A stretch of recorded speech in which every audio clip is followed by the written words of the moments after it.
सोभोदेरो taluka of journalist मरकजी सदते taluka press club सोभोदेरो जे सहाफ़न civil society सदर इमदाद हुसैन ओठे यूनियन ऑफ जर्नलिस्ट तालुके सोभोदेरो जे सीनियर नायब सदर औरंगज़ेब पीरज़ादो एडवोकेट आशिक अली शेख ज़हूर हुसैन जामड़ो ऐं ॿियनि प्रेस क्लब सोभोदेरो अॻियां एहतजाजी मुज़ाहिरो कयो। उन मौक़े ते सहाफ़न कराची जे सहाफ़ी अतहर मतीन जे क़त्ल जी शदीद लफ़्ज़नि में मज़म्मत कई ऐं शहीद सहाफ़ी अतहर मतीन जे क़ातिलनि जी गिरफ़्तारीअ जी घुर कई।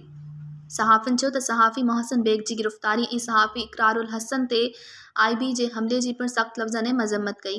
सहाफ़िन चयो त सहाफ़ी अदम तहफ़्फ़ुज़ जो शिकार आहिनि। हक़ सच जो आवाज़ दॿाइण लाइ सहाफ़िन खे गोलियूं हणी शहीद कयो वञे थो, सहाफ़िन ते हमला कया वञनि था ऐं सहाफ़िन ते कूड़ा केस दाख़िल करे गिरफ़्तार कयो वञे थो।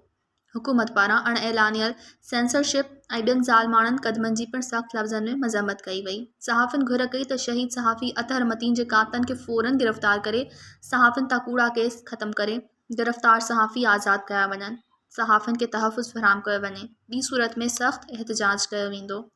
मज़ीद खबरों और तफ़सीलात के लिए विज़िट करें हमारी वेबसाइट www.awamiNewsHD.com।